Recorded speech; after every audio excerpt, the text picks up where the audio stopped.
Now, if you ask me, what is your favorite Yu-Gi-Oh card, Rhyme? Is it Blue Eyes? Is it Dark Magician? I got it. Dark Magician go, right? The answer is wrong. It's actually neither one of these. As much as I am a big fan of DMG, you know, growing up, that was like, you know, brain chemistry altering character that showed up when I was like 12. Another character that's taking that spot, and it's a more recent character, is none other than the Bellstar, the Black Witch from the Snake Eye and White Forest lore of Yu-Gi-Oh, which is like one of my favorite ones. And my goal is to get as many of those as possible across all rarity in my collection. And I have most of them. What I don't have right now is a PSA 10 Ultimate Rare that came out in OTS 26, which I pulled. I have like 8 or 9 copies of the card. But the problem with OTS packs, ooh, we got bonus packs. The problem with OTS packs is they have very, very poor quality control, like amongst the worst. Why? Just because it's just the chipping on the paper, I guess, the stock that they use. Ultimate rares in general are just very, very bad. But yeah, that's mainly why. And to get a good copy of, you know, an Ultimate Rare, it's pretty rare. I mean, for starters, look at this amazingly perfect condition Blue Eyes White Dragon. That's a PSA 9. Because they deemed it a 9 because the centering is off. Even though I did the centering on edge grading and it said centering is like 48, 52, which fits. But whatever, you know, PSA knows best, I guess. But yeah, the goal is to try to pull an actual good quality version of the card. And honestly, because of how popular the card is, you're not going to really find any good qualities, good print qualities of the card out there. Because again, everyone's playing that card. It's like one of the best cards in the game. Even if you don't play Snake Eyes, or, you know, you're just using the engine to build Red Eyes Dark Dragoon, it does that too, because Dark Magician of Destruction is a fantastic card. Anyway, so I figured what better way to do it than to just straight up pull the card. And luckily, because no one actually cares about Yu-Gi-Oh like that, these packs were dirt cheap. These were like $3 a pack or something like that. But also, we might get nothing. I mean, I guess I could have just bought the card, but sure. So let's see what we got. Ostinato. So it's going to be the first card. Gotta remember that. It's going to be the first card. So I guess we'll do like one from the back. Normally, I don't do card tricks just because I just think it's kind of lame. But this way we can at least, like, you know, add some kind of hype to it. Let's see what we got. Deck Devastation Virus. This is actually a classic. We got Fire Sorcerer. And we got Moon of the Closed Heavens. The card is actually banned right now because it was a generic bridge that allowed you to get to the Fiendsmith stuff. You know what? I'm not going to do a card trick. We're just going to just flip it. We'll flip it nice and easy. Just because if I touch the texture and see that there's an Ultimate Rare, I'll know. Ooh, Chicken Game. Actually a pretty good card, but right now, not what we're looking for. And on top of that, it doesn't pay for the packs. Pack number next. I think I bought 30 of these. The way these usually work is they have... Oops. Whoa, I would have been so mad if that was it. They have 100 packs in a box. And of those 100, I believe 3 are Ultimate Rares. And in this set specifically, we have Phantom Yubel. And we have... what's her face from Voiceless? Lo, is that her name? And of course, Dark Magician, or not Dark Magician, but the Bellstar. Chicken Game, probably the better one of the super rares you can get, because Chicken Game is a pretty good card. It's also not limited to one for some reason. I feel like Chicken Game, I mean, I guess it could be detrimental, but if you can play Chicken Game, it's a great card. We got another Bomb Token. What Chicken Game does is it's a field spell that you set, and then you can activate to draw another card, but also your opponent can use it as well. So you want to make sure that after you use it, you don't leave it on the field, so your opponent gets an extra draw as well. So if you play stuff like White Forest, it's actually pretty good, because White Forest, if you have room for it, you can draw a card and then draw another card.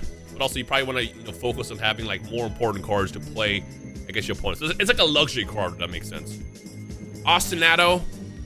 Ooh, both viruses. Eradicator Epidemic Virus is such a toxic card.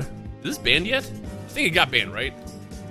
Yeah, it's a card that says you tribute a 2,000 or higher monster, and then your opponent calls spell or trap, and then you destroy all those cards for the next 3 turns. And then you also get to see what your opponent draws as well, which is insane.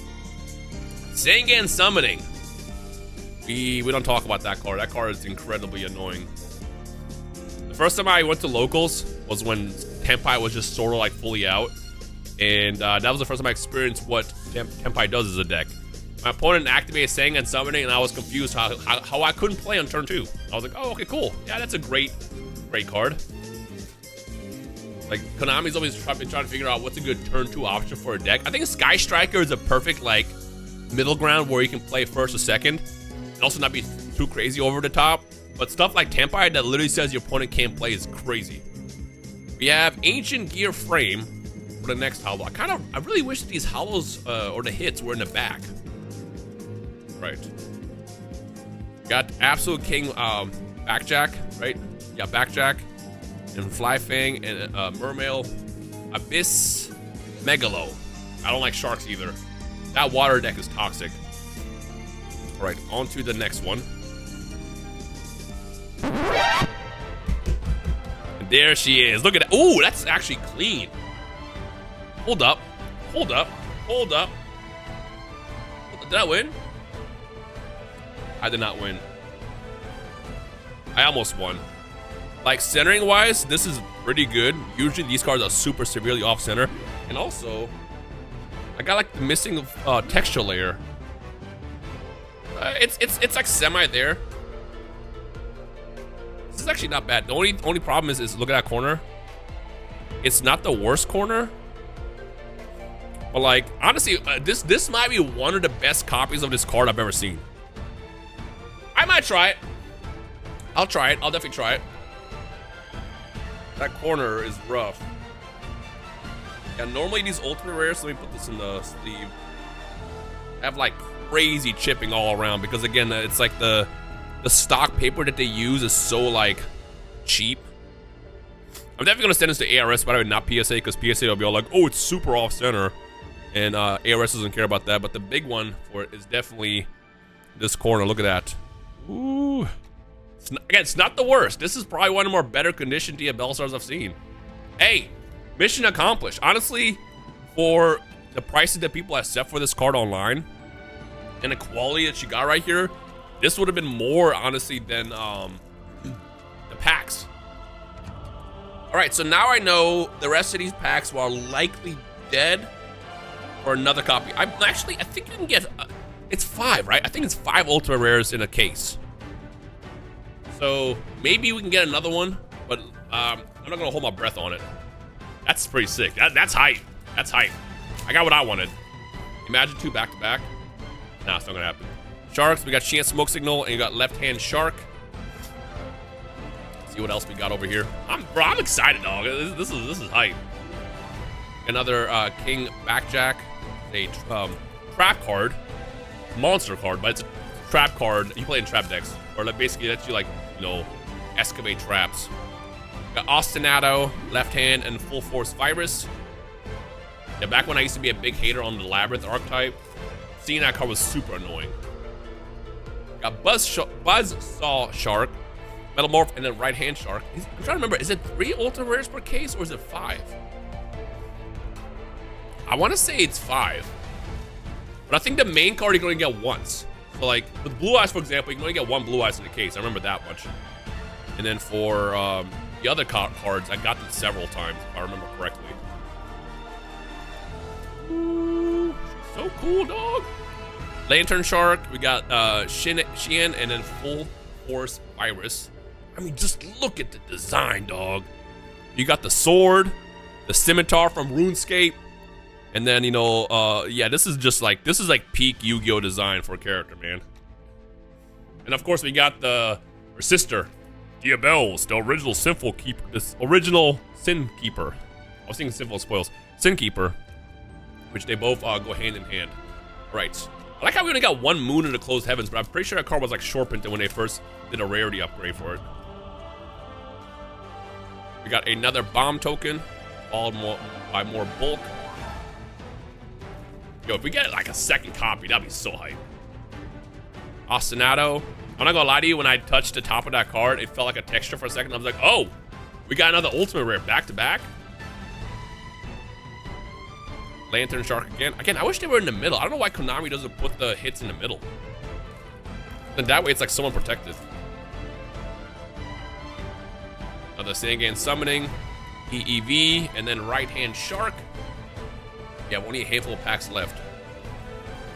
This reminds me when I used to open up the regular tournament packs from back in the day. When I first started doing these openings. Chicken Game again.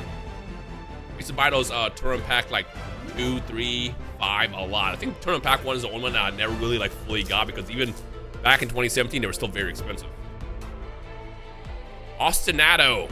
Card used to be insane. I don't know if they hit something in the Ostinato engine and where people stopped playing that card, but for a while, Ostinato was a card. If you didn't stop, it was a problem. Oh, you know what? I think Ostinato turned into a full Appaloosa combo before you started comboing, which is nuts. Bomb token. Now, something else that could happen in this opening is if you did happen to get an ultimate rare, end up being like the wrong one. So us hitting the Diabellstar was great. King Backjack again. So either way, I think it's a win-win. Come on. And like I said, I'm happy that it was like not in the worst condition as well. Because most of those, I'm telling you, I've been keeping an eye out for that OTS Diabellstar for months, and every time it's popped up on eBay or something, they were always like the worst conditions. Like, damn dog. Ostinato again. All right, we have 3 packs left. Again, you're only guaranteed in a 100 pack, I believe, 5 ultis. King Backjack again, and then DDV. Come on, let's see it. Let's see it. One more. Bomb token. Yeah, we're not gonna get another one, but again, I hit. I hit. We do a card trick with this one, just for the vibes. We do. All right, here we go. Left hand shark, and I skipped. Samurai Destroyer. Wow, only 1 Moon of the Closed Heavens. But hey, I think this is a win. I definitely think, again, that corner is not the worst. See, like it's like not super crazy. It's kind of like this like weird thing that they have, but everything else is fine. Like there's no hard like chipping that these normally have. And PSA mostly will ding you on centering for these ultis. Something else that PSA does that's like really annoying. I don't know if you can see here. For example, discard, they graded a 7, then an 8, and then a 6, and then a 9. Because depending on which grader you get, a lot of people don't realize that when they make these ultimate rares, they stamp them. So you see all that texture that's on the card? That's actually imprinted literally on the card. So if we look on the back, you can see where the imprint is. You can see like the line right there. You see that?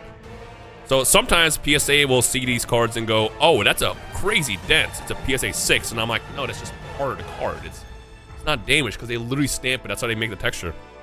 So another gamble you have when you grade these with PSA is, will the PSA grader be knowledgeable on ultimate rares? Or are they going to see the back and go, oh, dents, PSA 4. Idiots. Absolute morons. But this is a W. Look at that. Ooh, look at that glow. That's so sick. Ooh. Actually, I think I can show you. Oh, yeah, right here. This is one of the more... See how the textures are more prominent? That's because they stamped it a lot better.